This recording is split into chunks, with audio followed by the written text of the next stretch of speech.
What's going on, guys? Welcome back to the channel. Welcome back to the 96 YZ125 build. I got the bike behind me. In the last video you seen me rebuild the front forks. So in this one you're actually going to see me start and put the bike back together. So let's see what I got on the bench. Alright guys, so I got the rads out here on the bench. I got them all straightened up here. They're pretty square looking. I might go after and try and straighten out the fins a little bit, but I'm going to mount them on the bike for now because I got the hoses here in the bag ready to go. These are for the hoses as well. I might put them on, I might not. They're just to protect from rubbing and all that. So I got a few parts kind of painted here on the bench. These are the space for the front wheel axle, and I got the rear axle kind of painted up here. I got the push blocks ready. This one I had to order brand new, but I got the clamps good to go. So now I'm going to go ahead and start mounting these rads up, and I'll put the hoses on after.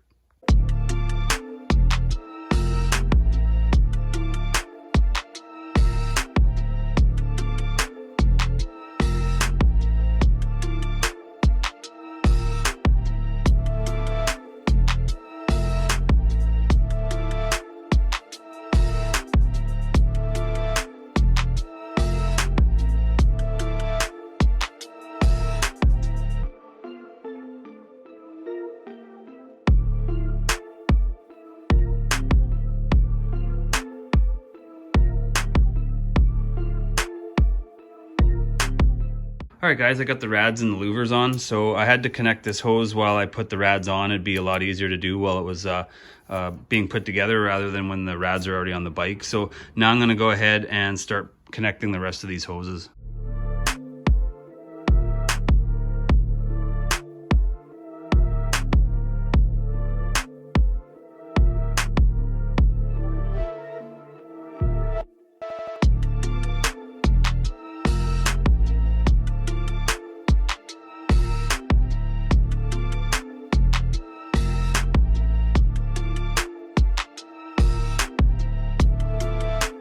Alright guys, so I got the hoses in. If you could tell from the video, I didn't put any clamps on here because I didn't realize these hoses were so big. So the clamps that I have that I took off this bike are not going to work. So I'm going to have to definitely source some bigger clamps.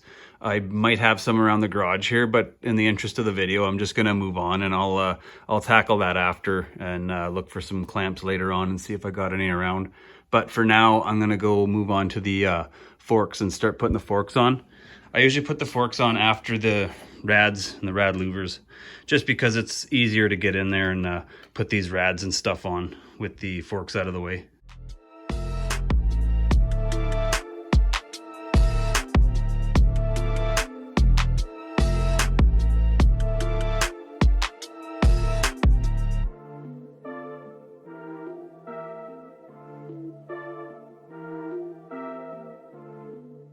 Alright guys, so I got the forks all installed here. I'm going to go through the torquing process I do for all of these bolts. I'll do just this one right here because you can see it the best. On this particular model, these bottom clamp bolts are going to be, these pinch bolts are going to be 14 foot-pounds, and these top ones, the manual says 17, so you know, for all intents and purposes, go by what the manual says. I go 20 on these. Reason being is because I've had forks slide up on me before, torquing to, you know, the manufacturer specs. I've torqued to whatever it was, 16 pounds and 14 pounds here, and the fork actually slid up as I was riding, and I looked at it the next time I checked the bike out, it was about an inch out of the clamp, and it had peeled my decal down and everything. So I go 20 pounds on top here just to try and prevent that from happening again. But on this clamp here is I do the 14 foot-pounds here because your inner workings are sliding through this part of the tube. So if it's deforming at all, if it's squishing, you're gonna really screw your bushings up. So I go by manufacturer spec here. I go a little tighter here because there's nothing that can really get damaged up here. So I'm gonna go with 14 foot-pounds here. And when you're torquing these, you got to alternate back and forth until you get your final torque value. I'll show you what I mean here.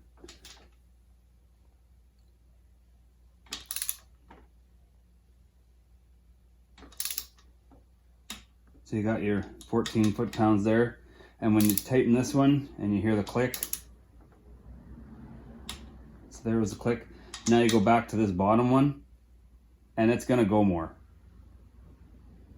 And then you hear that click again. So you gotta keep alternating back and forth until it stops moving.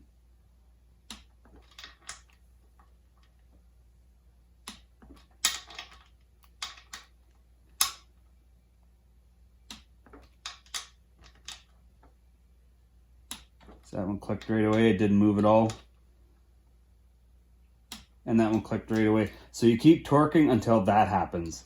So don't just torque this one to 14, torque this one to 14 and call it good, because you're gonna be loose. So you gotta keep going back and forth until they both have a hard click without any movement. Just like that. Okay, so I got all the pinch bolts torqued in here now. So like I said, I torqued these to 20 and I torqued these ones to 14.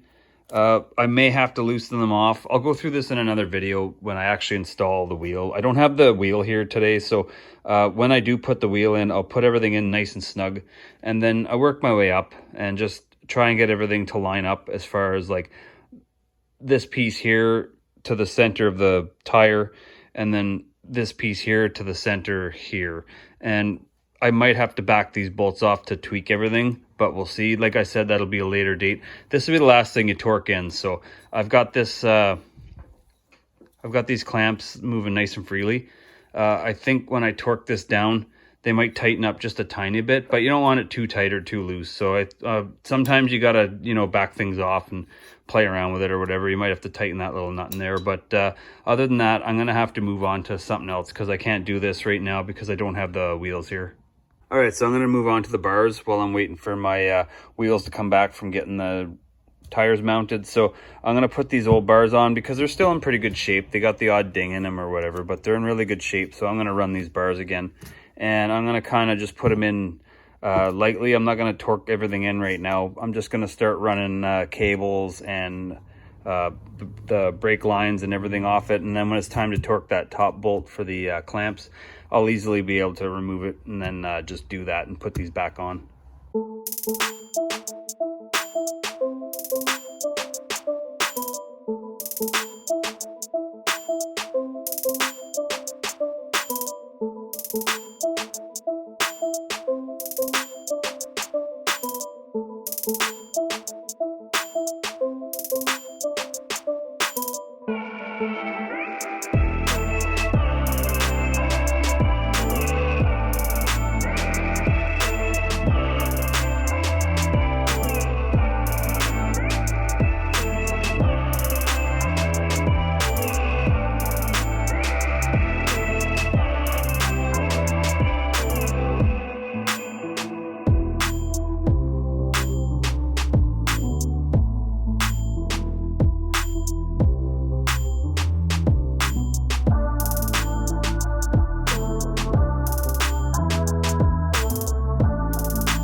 All right, guys, so I got this ODI lock-on grip on here, and this just happened to be the OEM throttle housing, so that's perfect. I got this thing set up really nice, so there's very minimal play. It snaps back, returns perfectly. That carburetor looks like it's working just fine. Snapping back nice and easy, so that's really awesome. So I'm stoked about that. So now I'll probably, I'm not going to be doing the brakes for a little bit. That's going to be later on because I haven't even touched them yet. So I got to take them apart and redo the seals and things like that. So I'll probably move on to the clutch side. And as usual with these ODI grips, you got to grind off this a little bit here. This might be just mushroomed just a tiny bit. Might have taken a beating or two. So I'm going to grab my die grinder and see if I can just grind that down a little bit and then try and put that grip on there.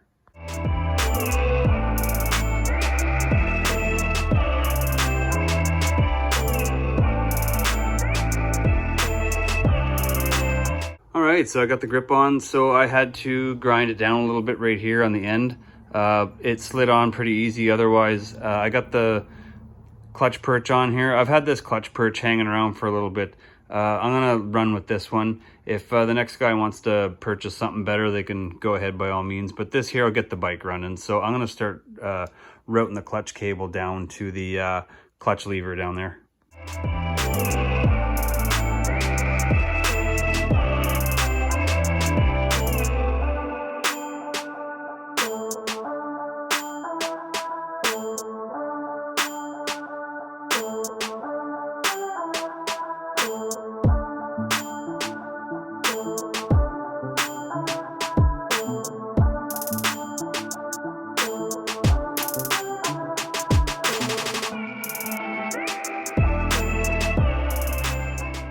All right, well, the clutch is on now. It seems like it's a pretty good pull.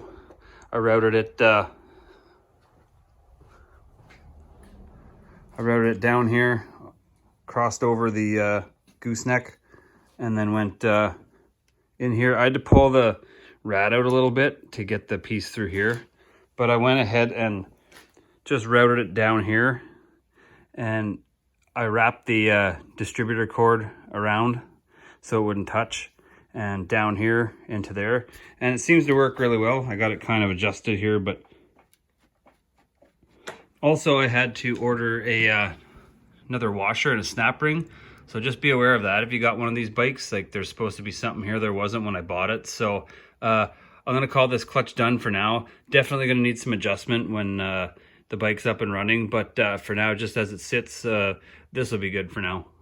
All right, guys, it's a couple days later, and I got the bike behind me there. Everything's working great. The clutch feels great. The throttle feels great.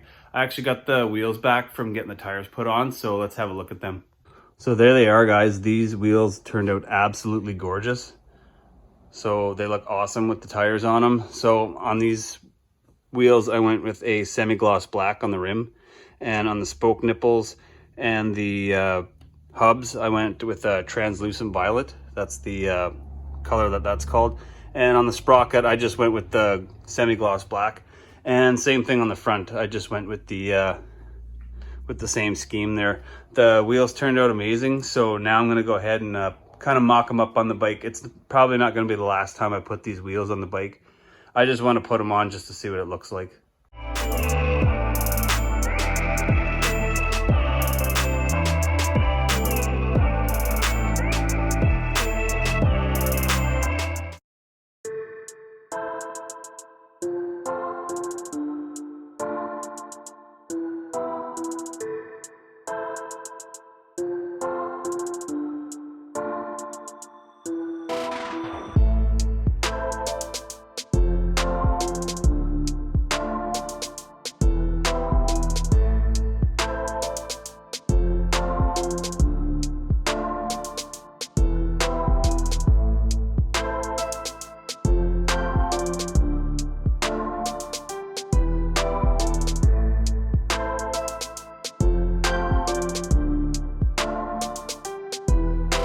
All right, guys, that's gonna be the end of this video. The bike is turning out sick. The wheel set turned out amazing. It looks awesome on there.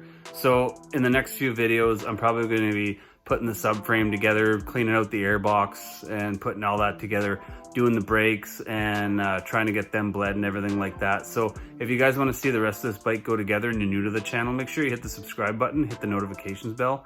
And as always, thanks a lot for watching.